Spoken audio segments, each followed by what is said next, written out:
Welcome to Bible Study, Parody, and Subversion in Matthew's Gospel. We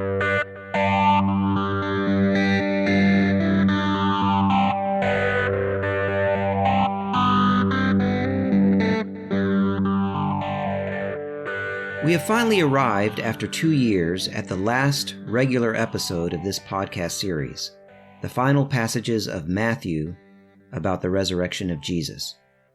I'm going to work on some bonus episodes that will take some time to get up, but this is the final regular episode. Thanks to all of you who have listened to all of these episodes and who have supported this podcast in the many ways that you have done that. In this final section of the story, Matthew brings us to the other side of Jesus' martyrdom, the resurrection.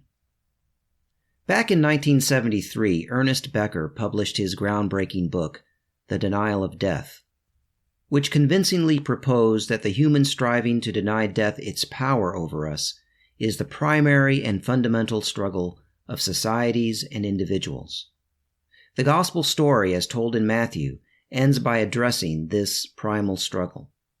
Some scholars have suggested that this primal struggle against death was embedded in the purity codes of ancient Israel, and that death was the ultimate impurity and was, in fact, the organizing principle of the purity code.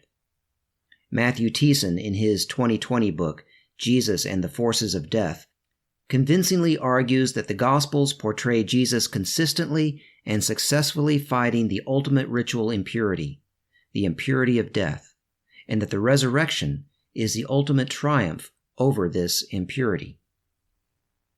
Death and the fear of death have also been said to be the ultimate weapons of empire and domination systems. For these reasons, the New Testament writers rejoiced in the resurrection of Jesus as the victory over death. In 1 Corinthians 15:55, Paul exclaims, "O death, where is your victory? O death, where is your sting?" The closing chapters of the book of Revelation speak of death and Hades being thrown into a lake of fire. Then Revelation 21:4 declares, "He will wipe away every tear from their eyes, and death shall be no more. Neither shall there be mourning, nor crying, nor pain any more, for the former things have passed away."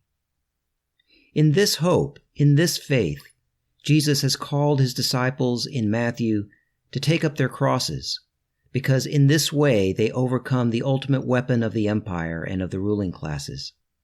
Through taking up the cross, they overcome the fear of death, and through resurrection, they will overcome death itself. And so Jesus says, "Whoever loses their life for my sake will find it." Resurrection is the defeat of empire, the coming of the human one. My name is Bert Newton, and this is episode 67 of Bible Study, Parody and Subversion in Matthew's Gospel.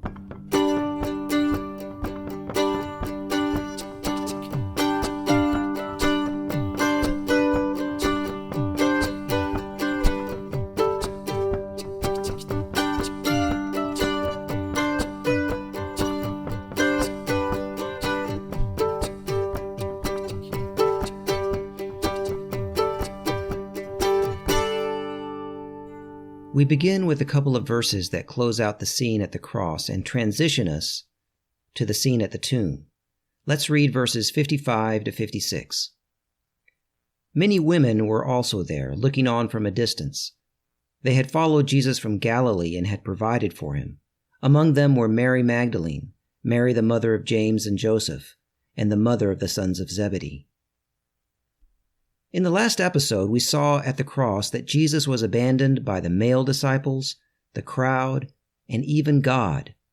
But now we find that the women are still there, albeit at a distance, but the women have not abandoned Jesus. These women, who have largely been left out of the gospel narrative, will suddenly be very prominent for the remainder of it. The NRSV says that the women provided for Jesus. I'm not sure why the NRSV translates it this way. It seems to be influenced by a similar passage in Luke 8 that says that some women supported Jesus out of their means, but Matthew isn't saying that. The Greek word being used here is diakoneo, which generally means to serve. It is the word from which we derive deacon. In the Gospel of Matthew, it is used to describe the activity of Jesus angels, women, and hypothetical ideal disciples, the ones in the parable of the sheep and the goats, but never of actual male disciples. Jesus said it was the reason that he came, to serve. So it became so important a word in the early church that the deacon became a recognized office in the church, as the church became hierarchical. Diakoneo can also be translated minister. So the women ministered to Jesus. They are ministers. Although, of course, we need to remember that whatever a minister might mean, it did not have the religious connotations back then that it does today, because religion was not a separate thing in antiquity. Perhaps we might think of them as government ministers in the new society. In the U.S., we tend to call them secretaries, such as the Secretary of State, the Secretary of Labor, and so forth. But of course, that has hierarchical implications, so that translation isn't really sufficient either. The point is that they were playing an important role that only Jesus, angels, and ideal disciples played. It's interesting that the mother of Zebedee's brothers is among them. She asked that her sons be seated at his right and his left when he came into his kingdom. Jesus responded by referring to his crucifixion, where there were two people on his right and left, same exact language. But the sons fled the crucifixion with the other male disciples. It was their mother who stayed with Jesus. A little ironic. Let's read verses 57 to 61. When it was evening, there came a rich man from Arimathea named Joseph, who was also a disciple of Jesus. He went to Pilate and asked for the body of Jesus. Then Pilate ordered it to be given to him. So Joseph took the body and wrapped it in a clean linen cloth and laid it in his own tomb, which he had hewn in the rock. He then rolled a great stone to the door of the tomb and went away.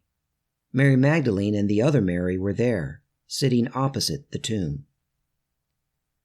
Here we find out that a rich man can be a disciple of Jesus. The last time that we encountered a rich man, that rich man was unable to follow Jesus because he would not sell all that he had and distribute the proceeds to the poor.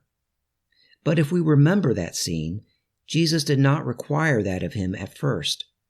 He told him only to follow some basic laws. It was only when the man pressed Jesus for more that Jesus said, "If you wish to be perfect or complete, go sell your possessions and give the money to the poor, and you will have treasure in heaven. Then come follow me." But here we find that someone doesn't have to be perfect or complete to be a disciple. Someone can perhaps have a slower process than immediately liquidating assets to distribute the money to the poor. Yet what he does here takes courage. Warren Carter puts it this way: guilt by association, presumably one of the reasons the 11 fled, could bring about his own execution. His actions as a wealthy person of some social standing in providing a decent burial for a marginalized, crucified criminal is certainly unusual. Now, his wealth and social standing make it less risky for him than perhaps the peasant followers of Jesus, but it is still risky. He could have been arrested himself, perhaps executed. He has leveraged his privilege, taking a risk, probably losing some honor in the process, to give Jesus an honorable burial. And then this rich man goes away, but two women remain. They are still with Jesus. Perhaps, unlike all the male disciples, they listened with ears to hear and are awaiting the resurrection. Let's continue with verses 62 to 66. The next day, that is, after the day of preparation, the chief priests and the Pharisees gathered before Pilate and said, "Sir, we remember what that impostor said while he was still alive. After 3 days I will rise again.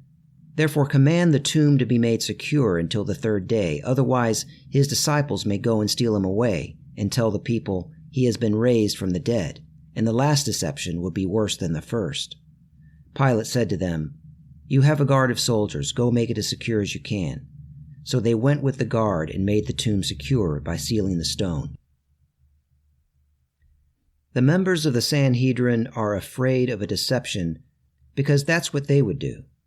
Remember, this is the body of leaders who circumvented the law to hold a kangaroo court where they looked not for the truth, but for false witnesses. They bribed one of the followers of Jesus and manipulated the crowd. They are dishonest, so they figure that the disciples of Jesus will be dishonest as well.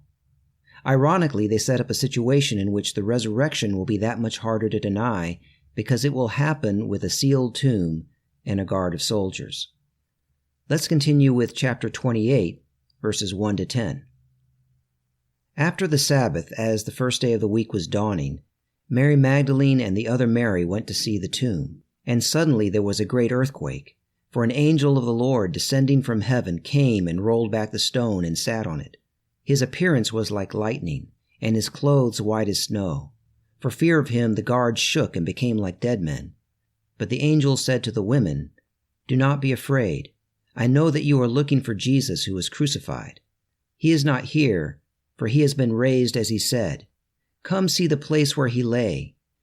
Then go quickly and tell his disciples, he has been raised from the dead, and indeed is going ahead of you to Galilee. There you will see him. This is my message for you." So they left the tomb quickly with fear and great joy and ran to tell his disciples. Suddenly Jesus met them and said, "Greetings." And they came to him, took hold of his feet, and worshipped him. Then Jesus said to them, "Do not be afraid. Go and tell my brothers to go to Galilee.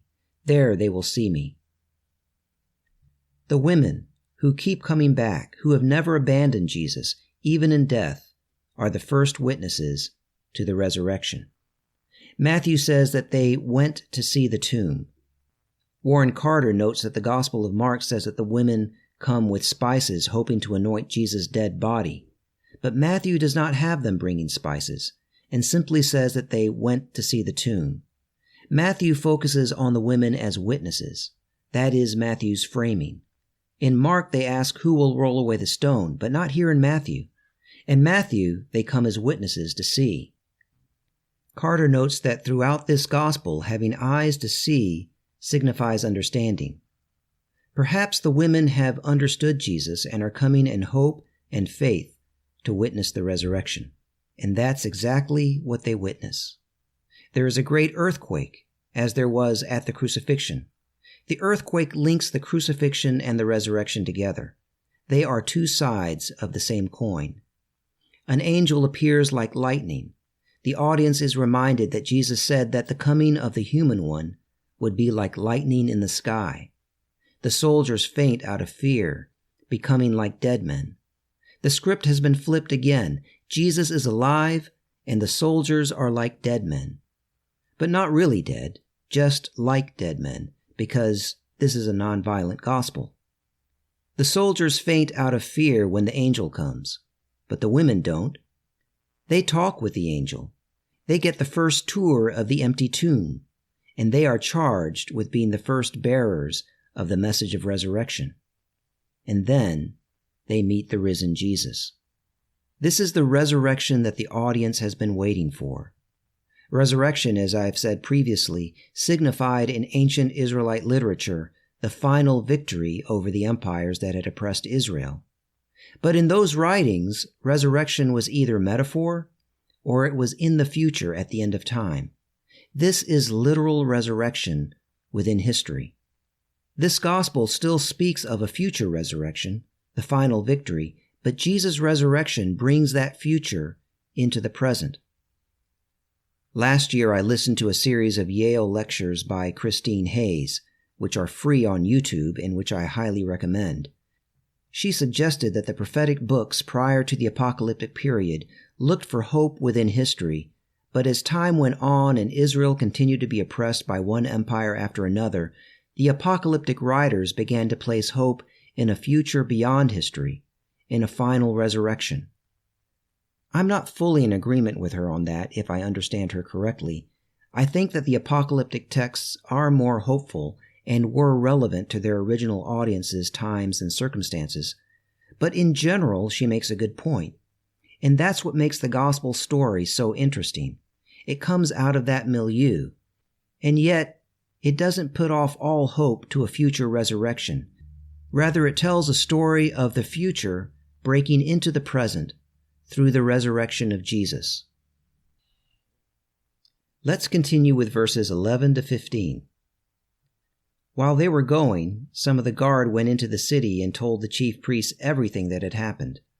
After the priests had assembled with the elders, they devised a plan to give a large sum of money to the soldiers, telling them, "You must say, 'His disciples came by night and stole him away while we were asleep.'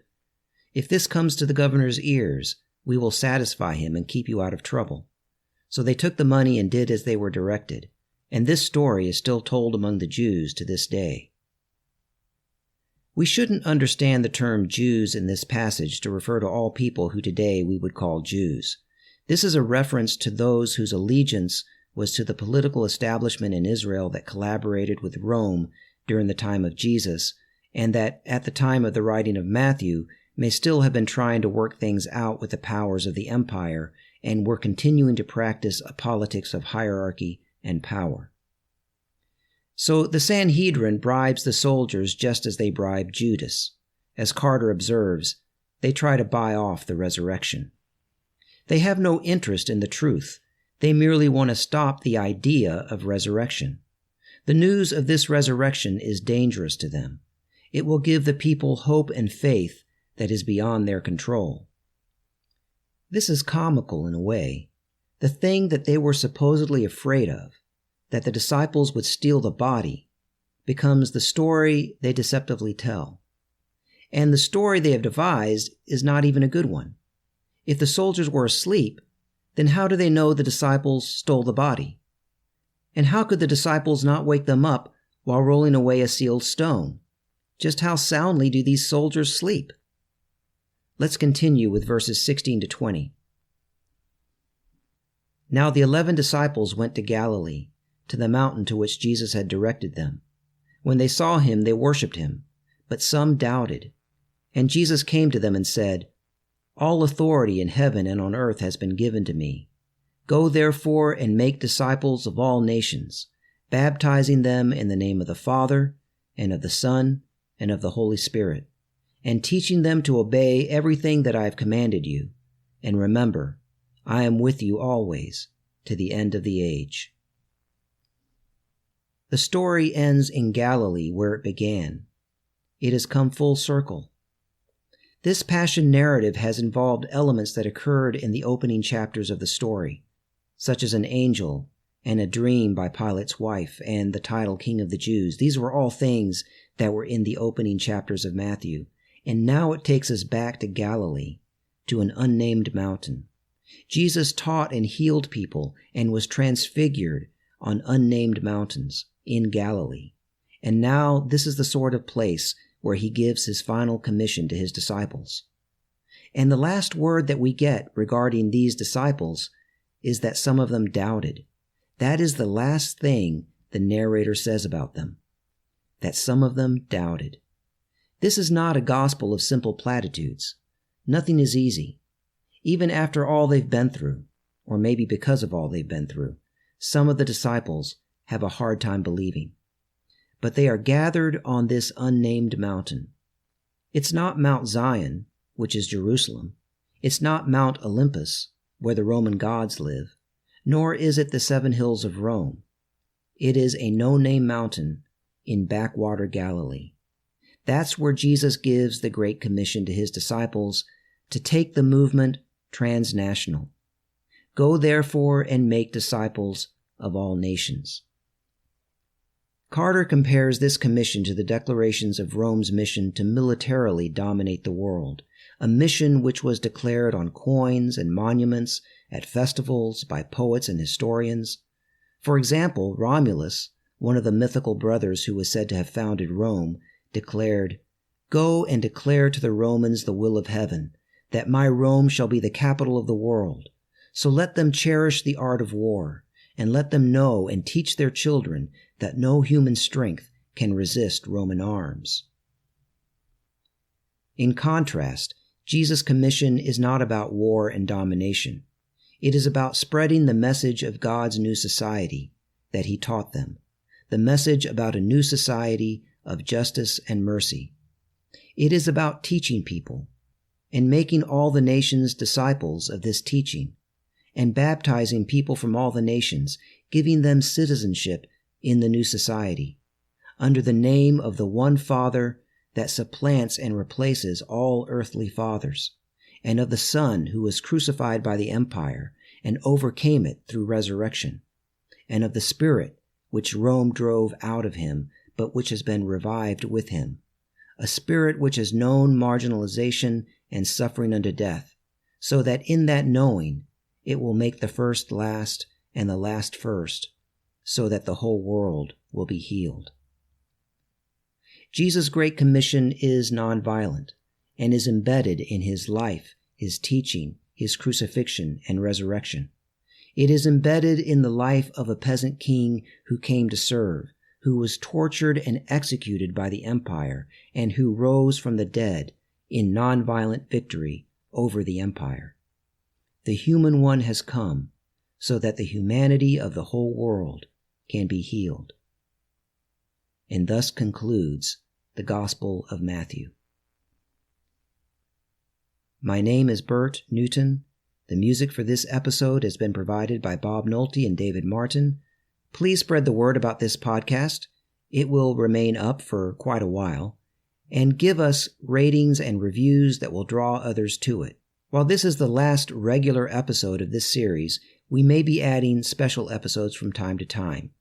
Thank you to everyone who has supported this podcast in all the ways that you have supported it. Questions and comments can be sent to subversivewisdom@gmail.com. This has been episode 67 of Bible Study, Parody and Subversion in Matthew's Gospel.